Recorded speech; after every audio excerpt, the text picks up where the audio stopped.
Tracy, all set? All right, we'll go ahead and get started here. We'd like to welcome Max Homa into the interview room at the 2022 Rocket Mortgage Classic. Max enters the week number 11 in the FedEx Cup standings and is making his third start at the Rocket Mortgage Classic. So, Max, if we could just get an opening comment on your return to Detroit Golf Club. Yeah, happy to be back. I really like this golf course. It's an old school track. Got to drive it straight. Get a bunch of funky putts. It's Poana greens, which is home to me, so I enjoy coming here. And we got very lucky with the weather for 7 days. So it's lining up to be a great week. I guess there's the jinx we needed on the weather for this week. I'm the one who has to deal with it, so it's all good. You guys have this.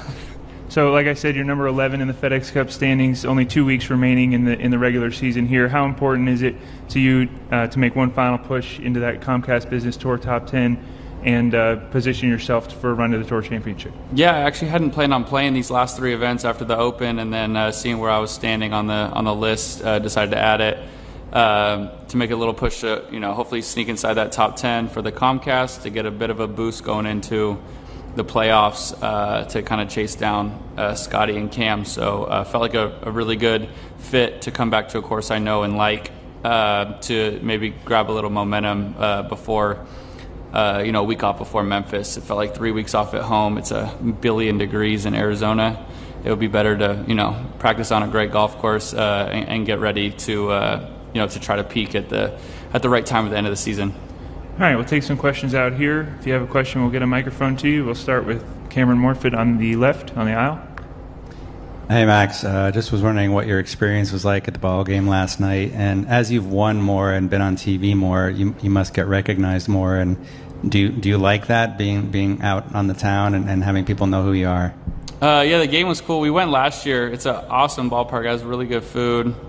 The energy's good. They haven't been very great for a bit, but they got Miguel Cabrera, and it was cool hearing everybody go nuts when he got up to bat.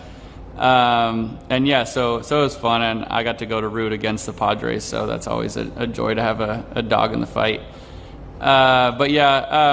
Getting recognized, it's weird. Do I like it? Kind of depends. It's one of those things that you like why it's happening, and sometimes you don't like that it's happening. A lot of the time I'm with my wife, and it's just awkward. But it's really cool to see the support I've gotten just from playing golf and talking with people on social media. So I really appreciate everybody. So it is cool. It's just one of those things that just still, I don't think it'll ever not feel bizarre, because I don't feel like people should be taking pictures with me. I don't know, it just feels, it's not something you picture when you're, putting on on your home putting green when you're a kid to win the Masters. You don't think you're going to take pictures at a Detroit Tigers game with a bunch of strangers, but it is what it is. And then if I could just ask you one more unrelated question.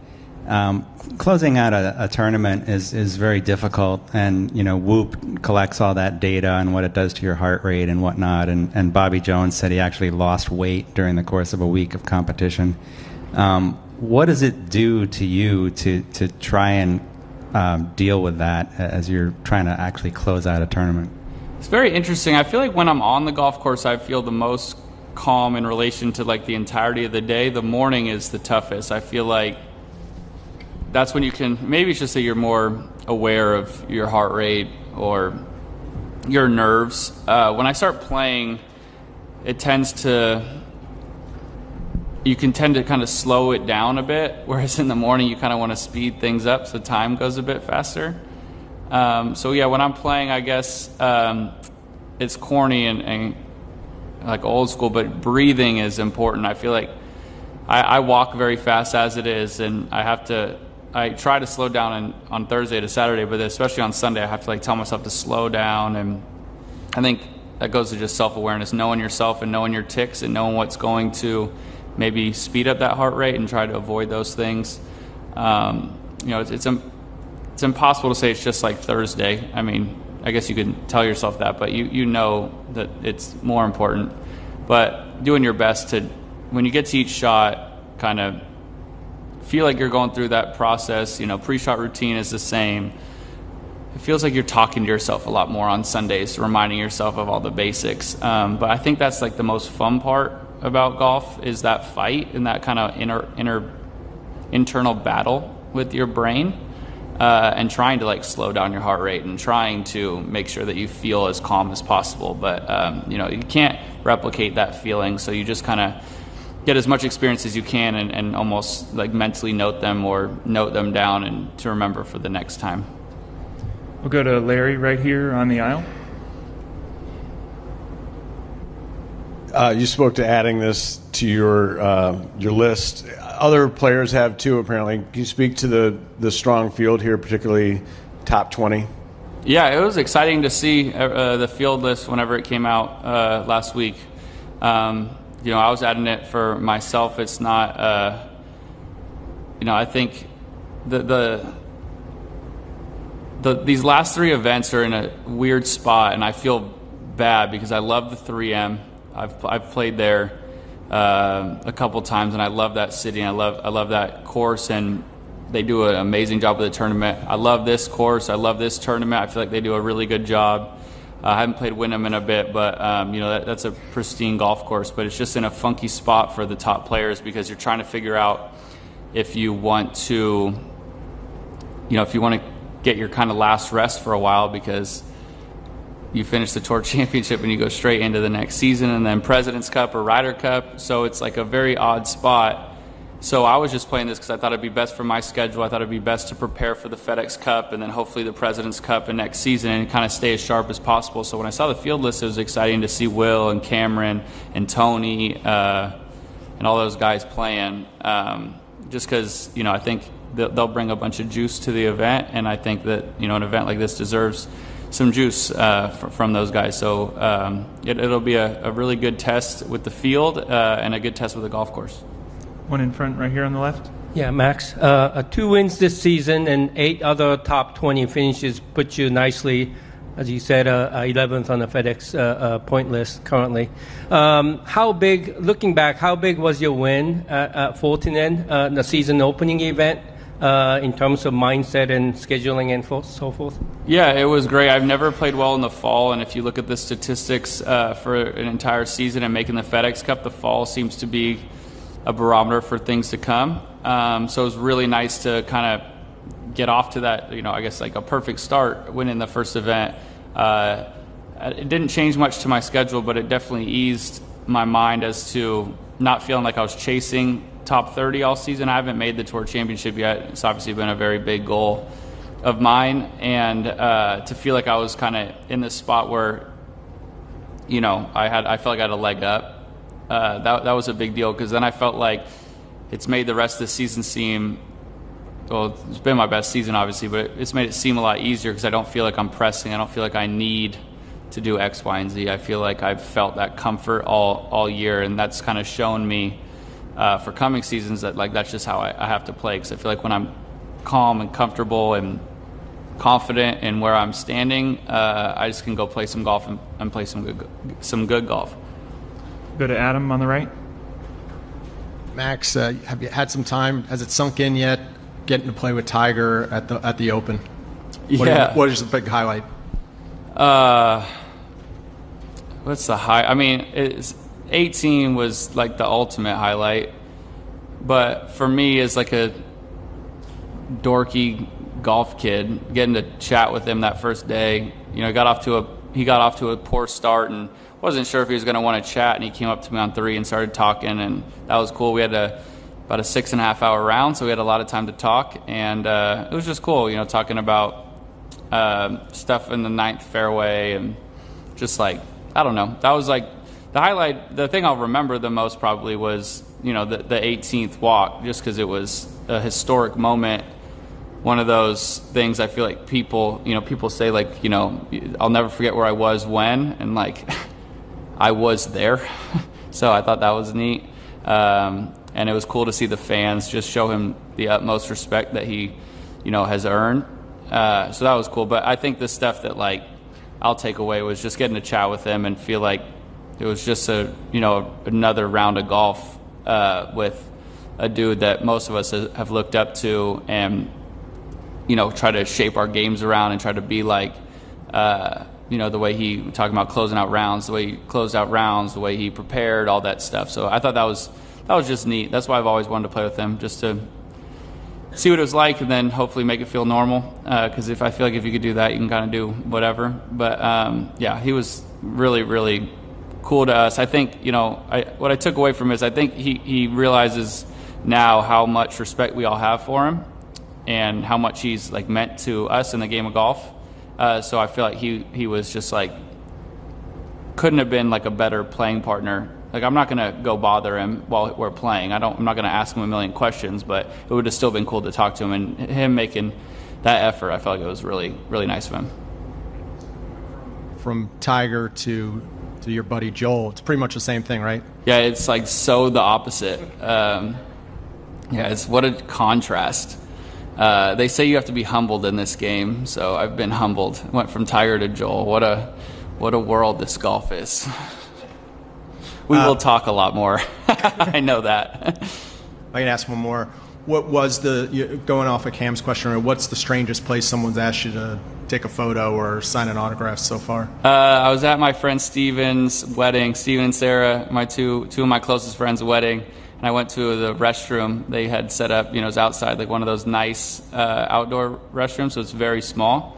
And I went in there, and a guy asked me, we were washing our hands, and he like looked over, he goes, "Oh, you mind if we get a picture?" I'm like, "Oh, I mean, okay." I mean, there's a stall in the background, but I'll do it. So that was definitely the weirdest place.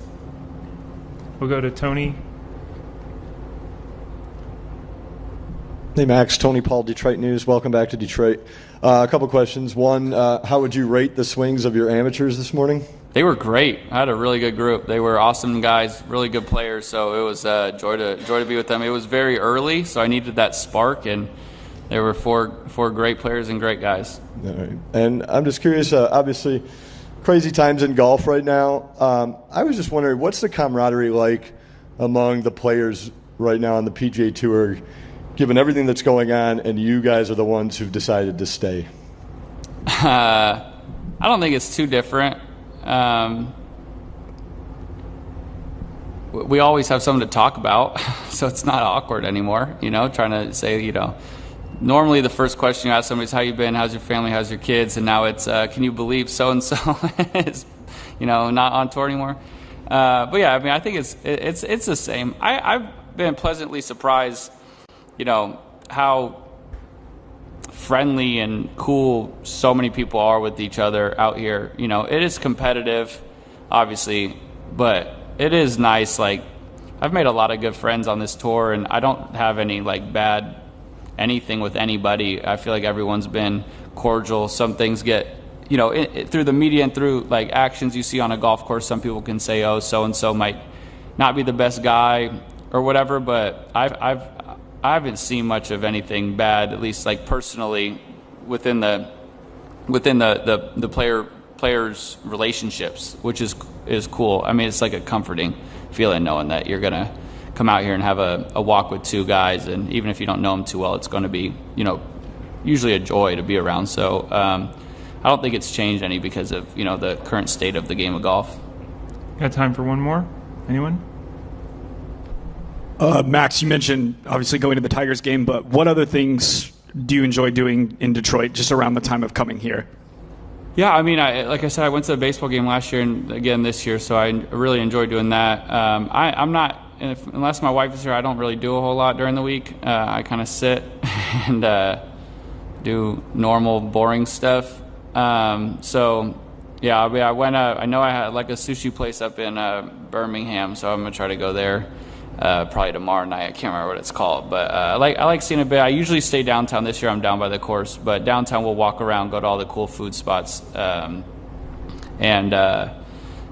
keep it. I'm an incredibly boring person during the week of a golf tournament. I fortunately have my coach Caddy and Joe Scovern and my agent Matt staying with me, so we can solve all the world's problems every night over dinner. So that's fun. But other than that, I sit on the couch a lot. And let's assume the statute of limitations is up on the thing you tweeted about your wife taking the water bottle from wherever. Was that a local establishment, or just can you kind of expand on that story at all? Yeah, local is at the Henry. We go there all the time. I think her picture will be up there as a potential. They might need a warning label for her. Yeah, she is. It is so funny. My wife is a rock star, and she is also one of the most bubbly, fun people I've ever met. And when she gets scatterbrained, it is hilarious because she would make you laugh without doing all that stuff, but her laugh will make you laugh. And when she does, I mean, she always says she wants to not tell me what she did because it's embarrassing, but she tells me the moment it happened. So when she left her phone in the fridge, she called me after it probably warmed up a bit. And yeah, she like walked out of this restaurant. Or I guess she didn't quite get outside, but she comes out laughing, and I was like, what could have possibly happened in the last 25 seconds that you haven't been sitting here? And she goes, I went in to get a water cup and just walked straight into their fridge and just grabbed a water bottle and left. I was like, all right, well, I guess I might need to apologize to somebody, but we can figure it out. But yeah, it's been fun. Yesterday was a bummer. It was the first baby appointment I've missed, but the rest of this has been really cool seeing that part of life. It's a reminder golf's not everything. There's a lot of things that'll make you a lot happier and have a lot more fun with. All right, thank you, Max, for your time. And we'll be joined next by defending champion Cam Davis.